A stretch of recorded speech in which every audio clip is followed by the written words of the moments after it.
Right. So we have so these were the coherent effects, and now the laser can also induce incoherent effects such as population dynamics. And while the coherent effects essentially are active during the laser pulse, the incoherent effects are associated with the characteristic relaxation times in the material, and therefore they can be present even after the laser pulse was switched off. And these effects are associated with the population dynamics, and they can induce collective excitation such as phonons, magnons, excitons, plasmons, and they can also give rise to the electronic population transitions as well. So one interesting consequence of this incoherent effect is the dynamical phase transitions, where the pulse can drive the system to a metastable phase, which is a local minimum of the free energy potential, and the system can stay there for extended time, which has been shown to last up very long times, up to hours. And I guess Greg can tell you more about this dynamical phase transitions. But here in this talk, I would like to tell you about the interplay of this incoherent effects and the coherent effects that can occur in a material which is driven by a continuous wave laser. And I'll show that these effects can give rise to exotic steady states in this material. All right. So the system that I would like you to have in mind is a two-dimensional semiconductor that lies on top of the substrate.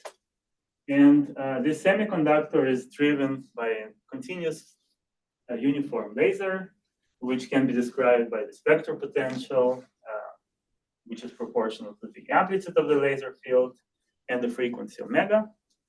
And here we consider frequencies which are resonant between the valence and the conduction band of the semiconductor, which typically would be of the order of a few hundreds of terahertz or so.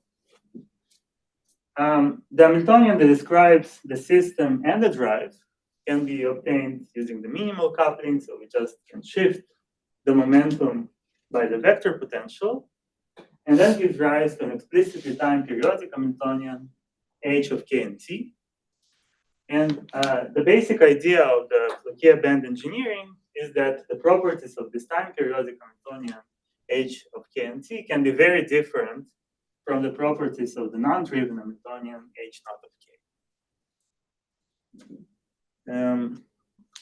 And in order to find the properties of the electrons in the material in the presence of this periodic field, we need to solve the Schrödinger equation, where h is periodic in time. And this kind of equations can be solved using the Floquet theorem, which is named after the French mathematician Achille Marie Gaston Floquet, who was the first to analyze this type of differential equations. So by the way, it was very hard to find this picture, probably because he was not as famous back in the day as he's famous now, so no one bothered to take his picture. So it took me a while to find this image, so I hope this is the correct person. Otherwise, this is just a random French guy from the 19th century.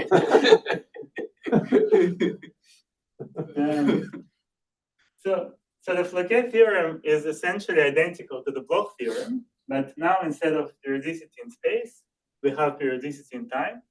And instead of periodicity of momentum over the first prevalence zone, now we have periodicity in energy or quasi-energy over the frequency of the drive. And basically, the Floquet theorem tells us that the Floquet spectrum would be periodic with the frequency of the drive, and it gives us a very precise prescription on how to find this new Floquet bands of the system in the presence of the laser field. And we will use this precise theorem to calculate the quasi-energies in our numerical calculations that I'll show you later. But first, let us understand intuitively how the Floquet spectrum of the system would look like. So let's consider the electrons in the valence band. And each electron in this band can absorb a photon from the drive. And therefore, we should draw a replica of this band shifted by the frequency, by the energy of the photon. And if the photon is resonant, this replica would intersect with the conduction band. And in the same way, the electrons in the valence band can absorb 2, 3, or any number of photons, or emit photons. And therefore, we need to draw many replicas of this band. And similarly, the electrons in the conduction band can also emit or absorb photons. And therefore, after we draw all these replicas, we arrive at this periodic structure of bands. So now let's look on one of the units of this periodic structure. So at the level crossing between these two bands, the drive will open up the gap, which would be proportional to the amplitude of the field. And furthermore, even if the original bands were topologically trivial, these new Floquet bands can have a non-trivial topology. And this is due to the fact that these Floquet bands arise from the hybridization of the original conduction in the valence bands. Right? So you can see that the inner part of this band arises from the original valence band, and the outer part arises from the original conduction band. So this is how this band structure looks near the gamma point, and this is the band structure along the full Brillouin zone. So the picture in the left corner shows the spectrum of the system before we drive it. And here we plot the band structure projected onto one of the momentum directions. And now when we drive the system, you can see that the new bands arise from the hybridization of the conduction and the valence replica band. And by the way, here the intensity corresponds to the spectral weight of these bands. And furthermore, you can see that there is this gap, Floquet gap opening at this point. And if we zoom in at this Floquet gap, you can see that there appear these in-gap states that correspond to the topological edge states. So basically, notice that these topological edge states were not there in the non-driven system. Right? So you can see that the original system was completely trivial, and there were no edge states. However, in the driven system, we induced these edge states in the spectrum. Okay, so we saw that the drive can induce topological band structure in the materials, but doesn't mean that the system necessarily would have topological properties. So does the fact that the system has a topological single particle band structure means that it would have, for example, topological transport.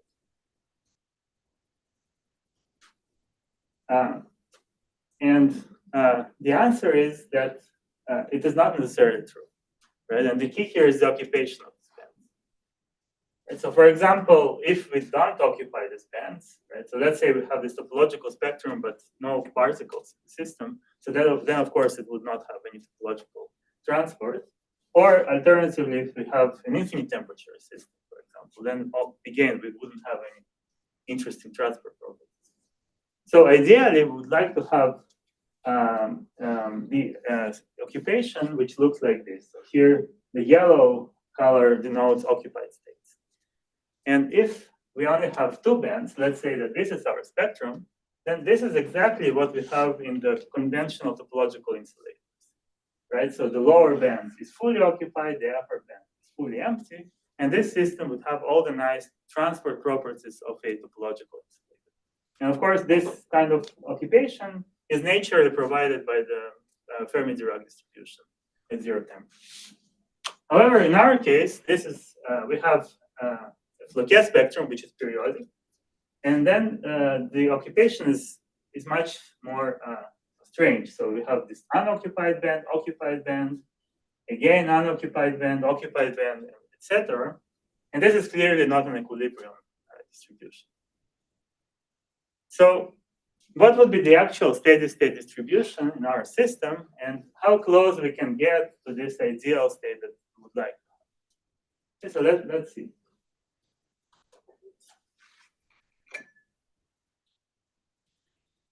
So let's start with the non-driven semiconductor, and let's assume that it was a half filling at 0 temperature, so the lower band is fully occupied and the upper band is fully empty. And now we turn on the drive. And now, with the drive, the electrons would, near the resonant point would start doing radio oscillations and basically oscillate back and forth between the conduction and the valence bands. And you can explicitly see this from the Floquet wave functions, which are an equal, near the resonance, they're equal superposition between the conduction and the valence bands. So now when the electron moves, so suppose that this electron at some point appears at the conduction band, and now it collides with a phonon. And let's say that this phonon scatters the electron away from the resonance point. So this point is far from resonance, which means that it becomes much more stable. So the electron will stay there for much longer times. And in the same way, so once the electron appears here, another electron can do the same trajectory. And you can think of these radio oscillations as an elevator that basically takes electrons from the ground state, from 0 floor to the first floor, and then the phonons kick the electrons out of this elevator.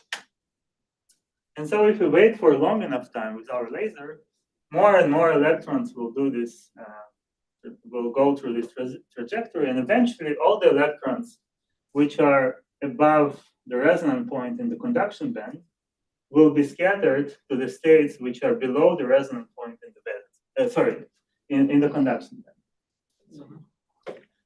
band. Right, and then we will arrive exactly at the ideal steady state which we would like to obtain. So that's why we call the electron phonon scattering cooling processes, because they basically cool the distribution to this ideal steady state distribution. But this is a little bit confusing because this ideal steady state distribution is really very like a highly excited state. Right? It's we have a very large population of the electrons which were excited to the conduction band. And therefore, the system would like to relax back to the equilibrium state.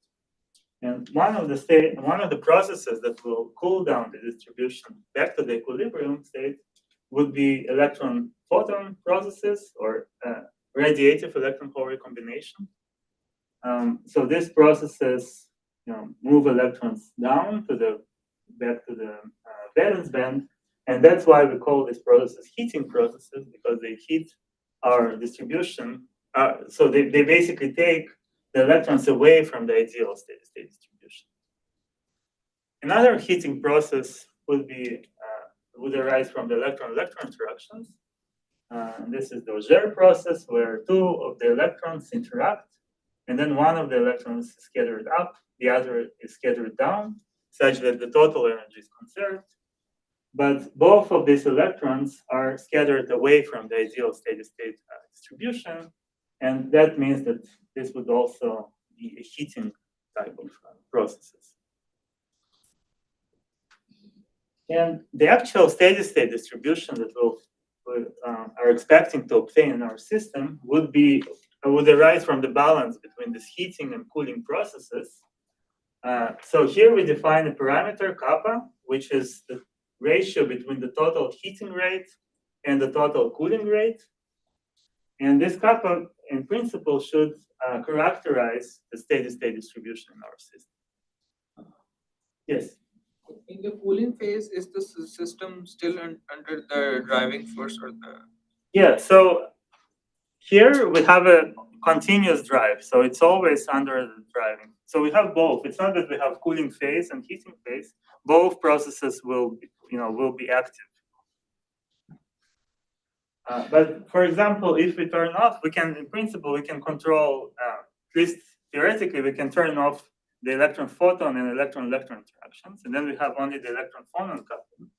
And that would mean that we only have cooling rates and kappa would be equal to 0.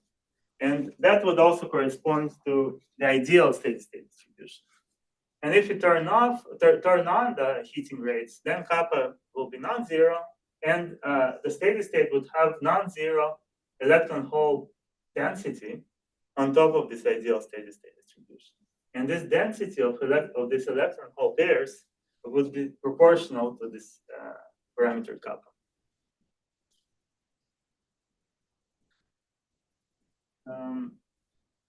Right. So this is what we. So this is what we are expecting to obtain in the steady state of the system. And now we verify this using a numerical calculation. So we define a parameter f, which is the occupation probability of the Floquet state system, which is defined as the expectation value of C dagger C, where C is an operator that creates an electron in the Floquet states. And the assumption here is that the system is always in the diagonal ensemble of the Floquet states. So then this Floquet occupation probability satisfies the Boltzmann equation. And if the system is uniform and isotropic, this Boltzmann equation only has the collision integral term on the right-hand side. And here we include all the possible collisions that we already discussed. So the electron-phonon coupling, electron-photon, and the electron-electron interactions. And each of these rates includes all the incoming rates and outgoing rates from each of the states. And these rates, the intrinsic rates, W's, are calculated from the Fermi's golden rule. But very importantly, the difference between the conventional Boltzmann equation and our Floquet-Boltzmann equation is that this Fermi's golden rule accounts for transitions between the Floquet states. And that means that the energy doesn't have to be conserved at each collision. So in principle, it should be conserved on the modulus the frequency of the drive. And that allows for new processes in this Boltzmann equation, which are not allowed in equilibrium. So then we solve this. So then we solve this equation in the steady state. So we set f dot equals 0, and that gives rise to n nonlinear coupled equations, where n is the number of the Floquet states in the system. And these equations are coupled because the collision integral mixes between occupations and different Floquet states. So do you microscopically model the transition rate W? Right. So we have some model for the electron-phonon, electron-photon, electron-electron interaction. So we assume acoustic phonons, assume some dispersion of linear dispersion for the phonons, we assume some so we just have some microscopic models for these processes, and then we calculate the expectation values with respect to the Floquet states. Yeah, and then we solve this equation, and this is the actual steady-state solution of the numerical calculation. So here we plot the occupation of the upper Floquet band. So basically what we measure is the density of the electrons that are excited to the upper band. And we do it for 3 different values of kappa. So here we plot it as a function of kx and ky. And you can see that the density of these electron excitations increases as we increase the value of kappa, as we expected. You can also see that excitations are localized at these 4 points in the Brillouin zone, and these 4 points correspond to the minima of the upper Floquet band. And furthermore, we also verified that the scaling of this density is proportional to the square root of kappa, and we can also verify this from simple logical models. If you are interested, I can tell you later how we can obtain the square root analytically. Okay, so any questions so far about this part? If not, let me just briefly tell. Sorry. So there is the second part of this work. So this was the bulk of the system. So now we also explored the steady-state occupation of the H states in the system. And here we plot the steady state occupation of the right H. So you can see that it has a sharp feature, which is very similar to the Fermi level or Fermi surface. And we also verify that if we change the doping of the system, this sharp feature can move to the left or to the right. Okay, and so from this distributions on the bulk, So it's a thermal distribution? It's not a thermal distribution. It looks very similar to a thermal distribution, but it's not a thermal distribution because this is an equilibrium system. And you can see that, so first of all the calculations are assuming that the phonons are always at 0 temperature. But here you can see that the temperature is not 0, right? And this finite temperature is basically associated with this kappa parameter, the proportional to the kappa. You can also see that it doesn't go to 1, for example. It reaches some value which is slightly less than 1. Yes? I don't fully understand why the heating induced populations are localized like that. Right. Yeah. So what happens? Maybe I can explain it on this. The OJ process, for example, they can happen everywhere. Sorry. OJ process can happen everywhere, for example. Yeah. So what happens is that the Auger process can happen everywhere, but then the phonons will cool you down to the bottom. To those. To the minimal point, to the minimal points of the band. So you sort of have the phonons can both relax you to the bottom of the band and also to the next band.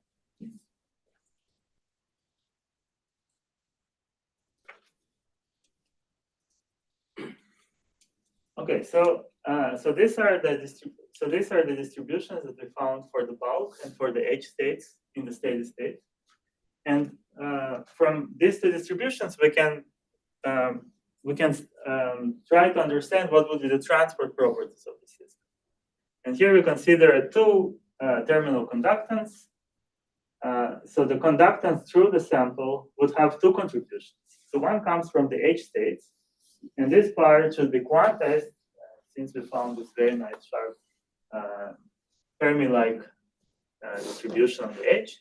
However, there would be also contribution from the bulk, and this is because we found that there are some bulk excitations, and they will contribute to the current. So the steady state of this Floquet topological insulator is not an insulator. Yes? Bulk excitations, are they phonon excitations? No. So the phonons create, there is some combination between the drive, the laser that you apply, and the scattering with the phonons, and that gives rise to excitations of the electrons to the upper band. Okay, so those are referred as bulk excitations. So this gives rise to bulk excitations, yes. Both, basically. It gives rise to bulk and H excitations in the state. But the H excitations are they give rise to slightly higher temperature of the H, but the bulk excitations give rise to these carriers in the bulk. Right, so we have both, but we still can extract the H component if we want to have some quantized response from the system. We still can extract only the quantized component if we do this experiment for different system sizes. And that's because the H contribution is constant, it's always quantized, but the bulk contribution scales with the system size, scales with Ly. So if we do the experiment for different sizes of Ly, we can extrapolate to the point where this is 0. Right. So what is the experimental status of this work? In principle, it is very hard to do experiments on systems under a continuous drive. But we collaborated with a group of Paula Barber and Nikolai Kalugin, and they were brave enough to try to do this experiment. And so here we focused on the conductivity. So what we did here, we illuminated a graphene with a circular polarized laser, and we measured current. And here we focused on the longitudinal conductivity.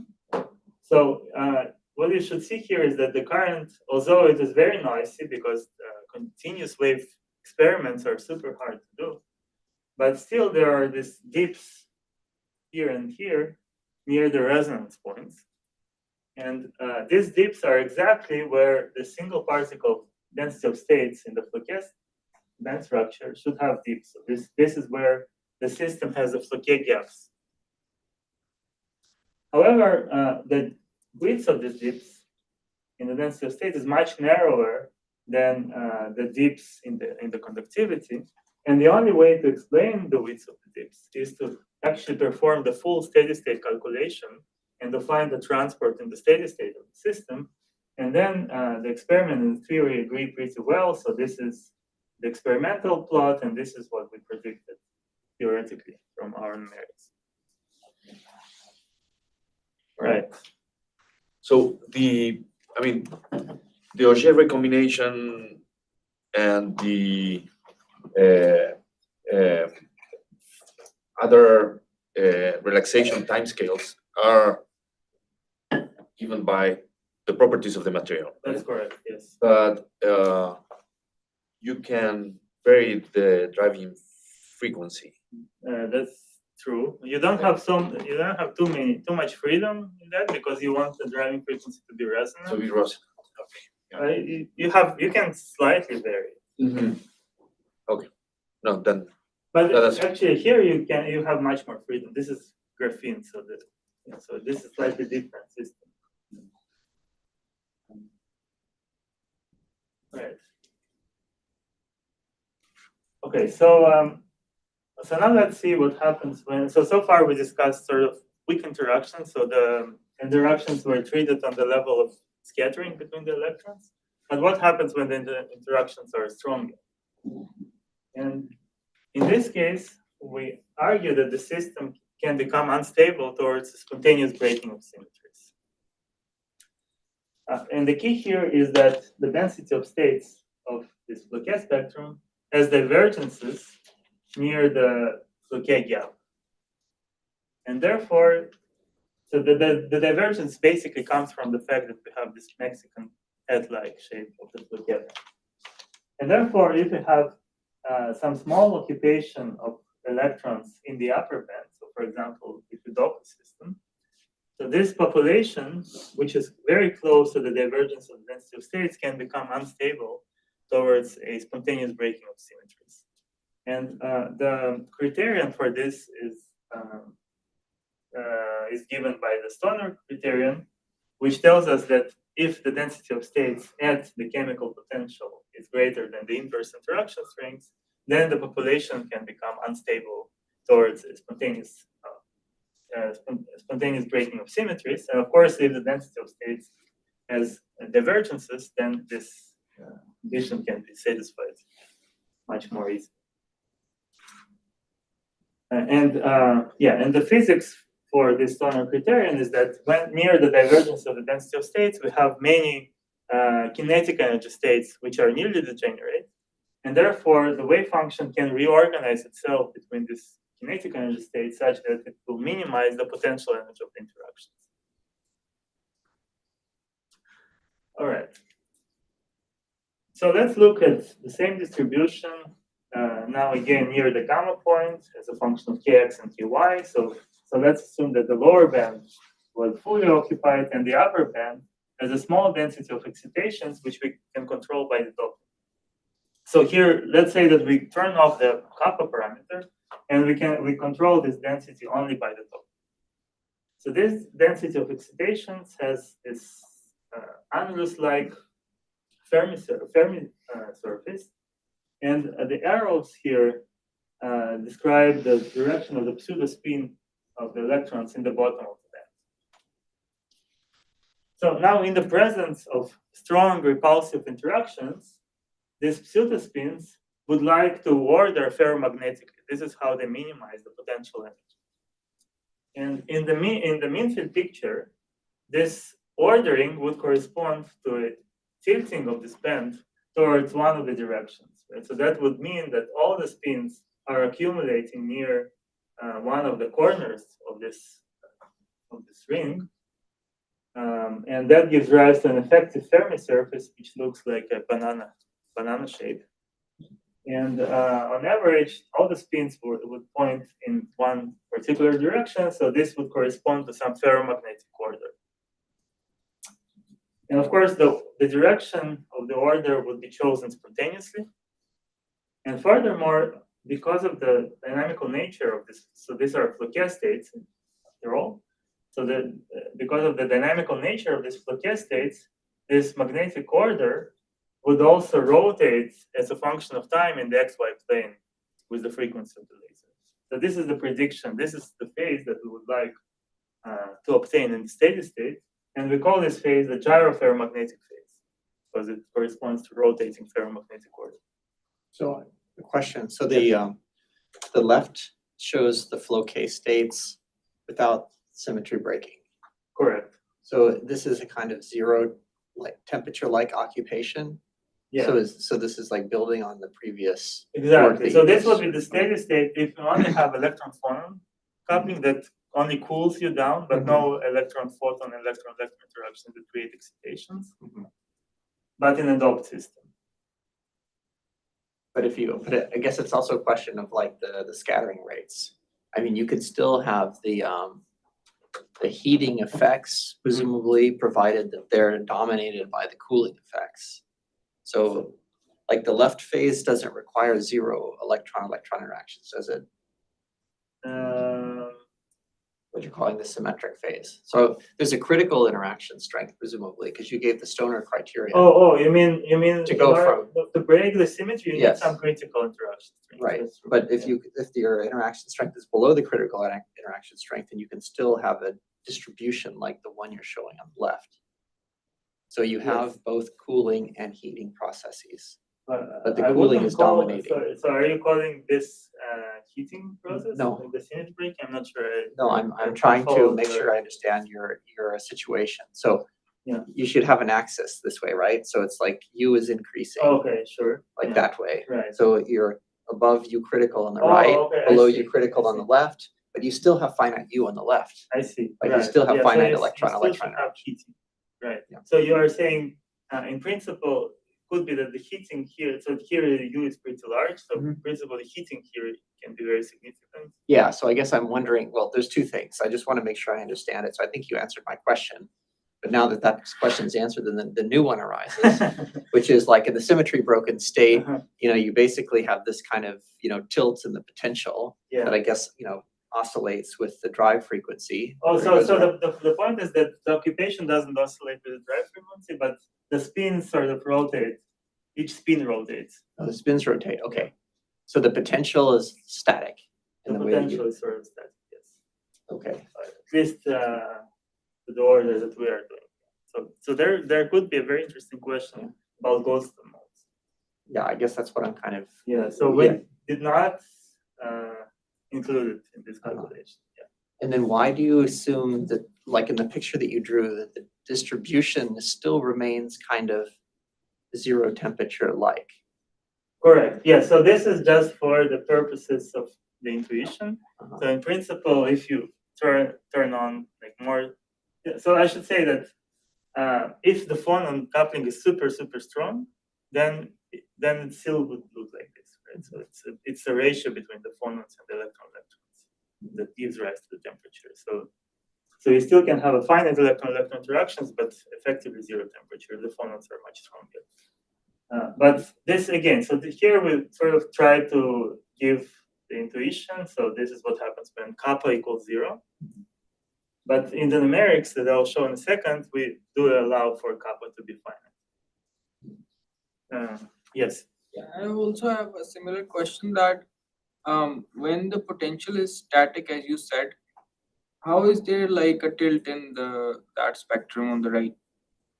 Oh, so this is due to the interactions in the system. So the electrons are just so this is like the single particle picture, right? So this is like the mean field picture, and this mean field picture breaks if you have if the spins would like to to prefer to order. So this picture only true when the spins have the symmetric phase, but the interactions, so and zero interactions, but the interactions actually don't like the distribution. So the spins would prefer to, to change the kinetic energy such that the interaction term would be minimized. So there is an additional ingredient that I did not show here, which is the interactions. What formalism did you use to arrive to? Well, I mean, hand-wavingly, you can say that, yeah, it's Turner criterion, but formally to arrive to that particular broken symmetry field. Yeah, so that's a great question, and this is my next slide. All right. Yeah. So how we did it numerically? So to get this, we developed this self-consistent mean field calculations, but performed in the steady state. So basically, what does it mean? So we have our mean field Hamiltonian, so which includes the original Hamiltonian, the system, and the drive, and we add this additional term, which is the mean field term, or which corresponds to some finite magnetization, and we allow this mean field term to be time dependent with the same periodicity as the drive. And now this mean field term can be calculated from the magnetization in the steady state of the system. And the steady state itself is calculated from the Floquet-Boltzmann equation. So basically, for each mean field solution, we have a new Floquet problem, which we can diagonalize. And then these Floquet states can be used to find the new mean field. Can be used to define the new Floquet-Boltzmann equation. And then we solve it, we find the steady state, and then we use the steady state to find the new mean field solution. And then we repeat this until it converges. And that's the procedure. Okay, and this is the actual phase diagram that we obtained. So here, this is the magnetization of the system as a function of the doping and the interaction strengths. So the blue region here corresponds to the zero magnetization. And you can see that the distribution of electrons is indeed has the circular symmetry to rotations. And here we assume that the kappa is non-zero, and that's why we also have some density of poles in the system. And they also have the same distribution. Now, the yellow region corresponds to finite magnetization, and here the distributions of the electrons and holes have broken rotational symmetry. And from this numerics, we also extracted how the magnetization depends on time. So here we expanded the magnetization in the harmonics, and we show here the first 5 harmonics as a function of time. So in the symmetric phase, the magnetization only has components in the z direction, and this is basically a normalization of our drive. However, when we change the parameters to the symmetry broken phase, then the magnetization has additional components in the x and y plane, and the dominant component corresponds to L equals 1, which would correspond to the magnetization that oscillates in the xy plane with the frequency of the drive.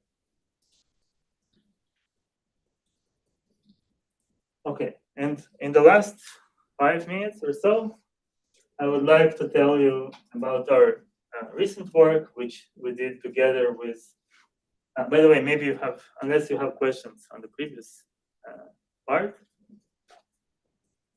If not, so let me tell you about our recent work, which we did together with Christopher Young, who is a very good PhD student. And by the way, he is looking for a postdoc position now, just for those who is relevant for him. And also with Cyprian and Gil. And in this work, we drive a twisted bilayer graphene with a resonant terahertz laser, and we explored how this drive will affect the transport properties of this material. So just a brief reminder, twisted bilayer graphene consists of 2 monolayer graphenes that are arranged with a small twist, and that gives rise to this new structure, which has the same honeycomb lattice, but with much larger unit cell.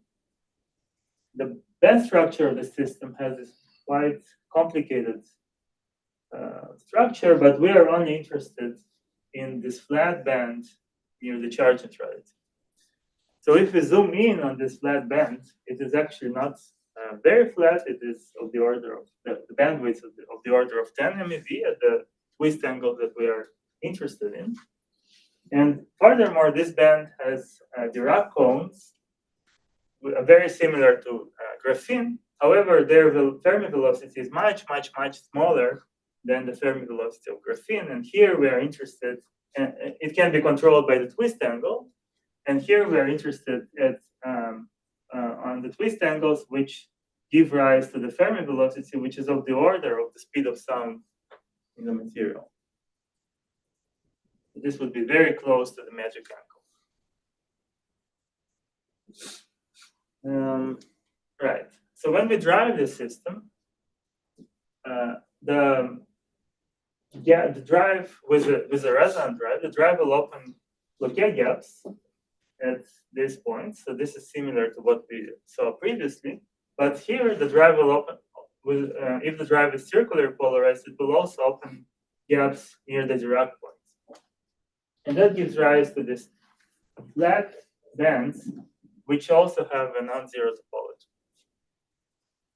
And that means that this band would have some non-trivial Hall conductivity. And of course, the Hall conductivity will also depend on the occupation probabilities. And what I will show you here is that the occupation probabilities in these flat bands would be very different from what we saw previously.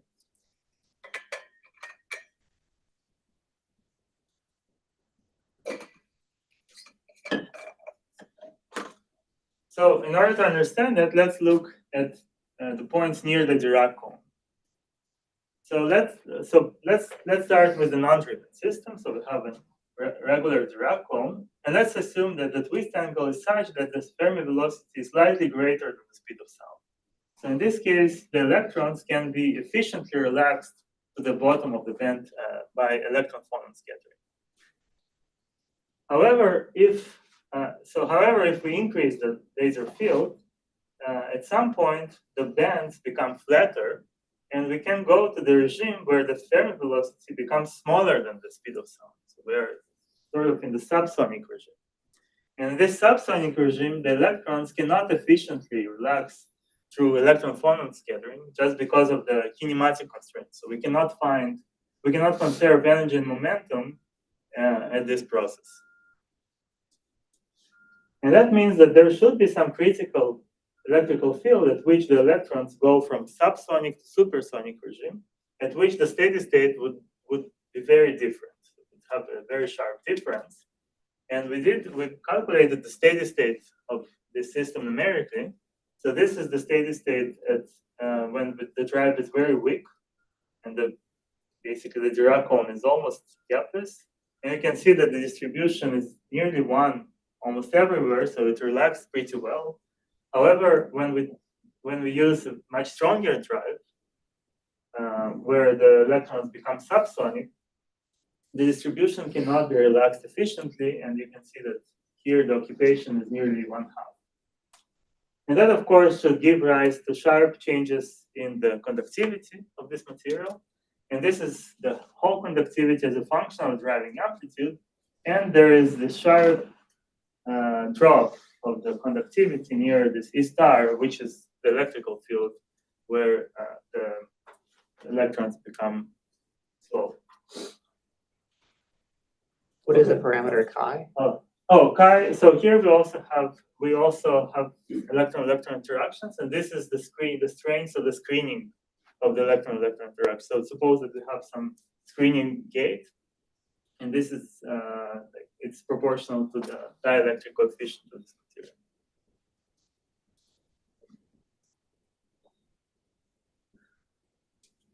Yeah, so this is basically all what I wanted to tell you. So I showed you that the drive can induce exotic properties in the materials. It can be used to control phases of the material on demand. And in particular, I demonstrated that the laser can induce topology in trivial materials. It can give rise to broken symmetry phases. And there is also very interesting interplay between topology and flat band physics that can be controlled by the laser. And let me thank my collaborators in theory and experiment, and thank you for your attention.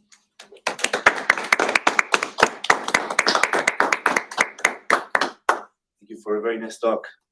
So the session is now open for questions. Also from the online audience, if you wanna, oh, I guess we have to turn up, oh no, the volume is. If you have a question for Iliya, please feel free to unmute yourself and ask. Hi. Hi, Iliya. I don't think that we met. You gave a fantastic talk. Thank you for that. And I have a couple of questions from the first part of your talk. Sure. Yeah. You show when you, the experimental result for the semiconductors and the comparison with your theory. That you already passed. Yeah. Next one. Yeah. Next one. This one. I noticed that the minimum is consistently shifted to higher energies in the theory. Do you have any idea why? Yeah, so this is a subtle point. So we actually struggled a lot we played with some fitting parameters to make it better. So the point is that this is delta I. Mm-hmm. So this is like the current with the drive minus the current without the drive. Mm-hmm. The drive actually can also slightly change the doping of the electrons. Mm-hmm. So there are some slight difference. So it's not that the drive only modulates the occupation, the steady state, and the bands. It also changes some additional things which give rise to these discrepancies, and those are included by some additional fitting parameters. Mm-hmm. Perhaps that's where my second question comes in, because you mentioned that you consider for the steady state the phonons to be at zero temperature. Have you, I don't know, performed some back of the envelope calculation of what would happen with the phonon distributions? Because it's also heated, right? Because of the continuous irradiation. Right. So I can imagine. Yes. So, right. So this is a very good question. So here we do not, actually the zero temperature was in the previous part. So here we did not assume a zero temperature. Okay. So we do assume, there are some experimentally, they can actually measure the temperature of the phonons. And then we can plug it into the numerics.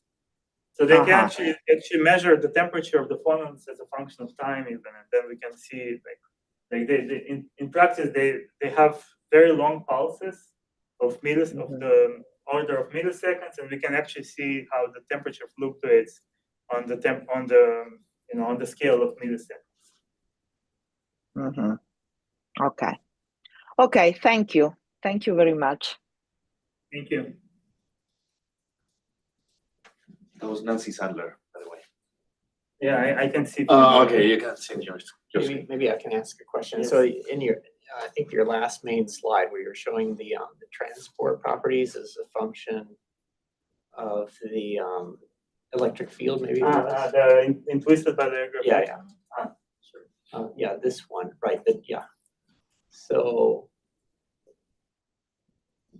I mean, the change is, so it's rather smooth. Is that because you're getting a range of velocities coming from the curvature? So, Yeah, I mean, you said it was sharp, but to me it's smooth. Right. So the contribution to the conductivity is basically from many points, and the sharp change is only near the Dirac point. But of course, the band has other curvatures that, in principle, should be. But that kind of range of velocities that comes in, is that what kind of gives the width, essentially, to the conductivity versus electric field? So you would have So if you plot like histogram of the velocities in the band, you would have some broad distribution. Right? It's not just. But is that the main broadening effect? I mean, if I had a model which was just a V, and then I changed the slope of the V so that I only had one velocity, but I did this, so it was linear. I think then it would be a sharper. It would be a sharp transition, because when the velocity becomes larger than some critical velocity, you just cannot emit phonons at least to the first order. Of course, if you add quadratic orders or higher order scattering processes, then in principle it still would be able to relax the electrons. But to the first order, you wouldn't have these transitions. Okay. Thank you. Right. Is there no other questions? No other questions online? All right, so we thank Iliya one more time.